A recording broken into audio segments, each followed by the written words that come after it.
Hi everyone, this is Dr. Farida Rajan Ibrahim Omasundi and welcome back to my channel. So this time around we are going to discuss epilepsy and seizures. We are going to look at the causes, the symptoms and management. And if you are new or you haven't liked this channel, please do like, share and subscribe. So what is epilepsy?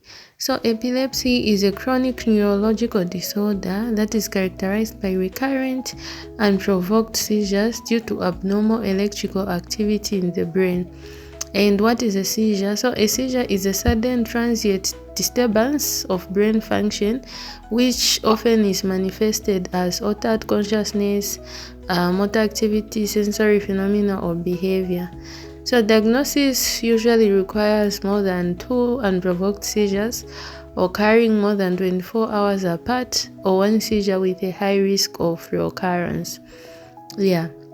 So for epilepsy, the epidemiology is that it affects more than 50 million people worldwide, and it usually occurs in childhood or older adulthood, and it has a slight male predominance in some countries, and it's also prevalent in low and middle income countries due to infections, perinatal injuries or trauma.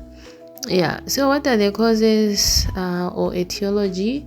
So epilepsy can be classified as due to genetic, structural causes, metabolic causes or infectious causes. So I'll divide them like that. So coming to the structural causes, so it can be caused due to stroke, brain tumor, traumatic brain injury, cortical dysplasia or hemorrhage. And for genetic causes, it can be due to mutations in ion channels or idiopathic generalized epilepsy syndrome. For infectious causes, it can be due to neurocysticercosis, meningitis, encephalitis, or HIV-related CNS infections. Metabolic causes can be hypoglycemia, hypocalcemia, or uremia. Immune causes, it can be autoimmune encephalitis. And sometimes the cause can be unknown, it can be idiopathic, so there will be no clear structural, metabolic or genetic causes identified. So what's the pathophysiology? So epileptic seizures result from hyperexcitability and hypersynchrony of neurons in the cortex, and the mechanism of action will include can have ion channel dysfunction, neurotransmitter imbalance, and network abnormalities.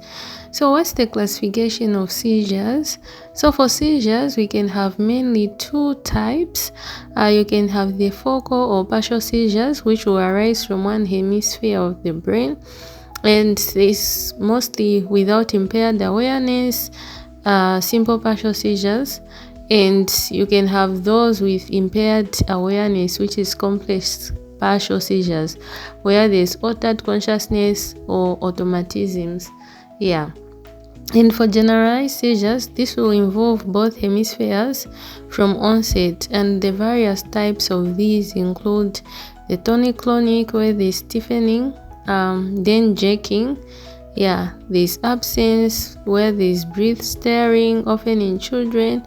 It can also be myoclonic, where there's sudden muscle jerks, atonic, where there's sudden loss of muscle tone, tonic, where there's sustained muscle contraction, and clonic, where there's rhythmic checking.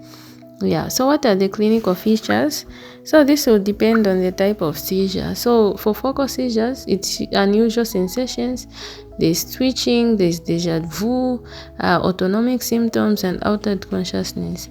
For generalized seizures, you can have convulsions, loss of consciousness, post-ictal confusion. In the post-ictal phase, there can be confusion, drowsiness, headache, and muscle soreness. So what are the various investigations that you can do? You can order your labs, your electrolytes, glucose, calcium, magnesium. You can do the renal and liver function tests. For imaging, you can do your MRI, CT brain. You can also do the EEG. Yeah, and you can also order other investigations.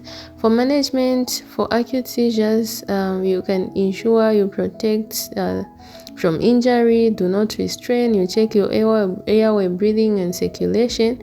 And the first line drugs mostly is the benzodiazepines. Yeah. So for status epilepticus, you need to escalate these benzodiazepines.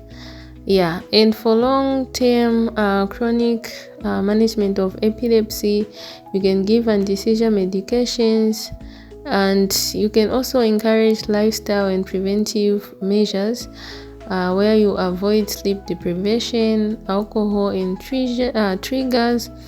Yeah, you have to be adherent to the medication.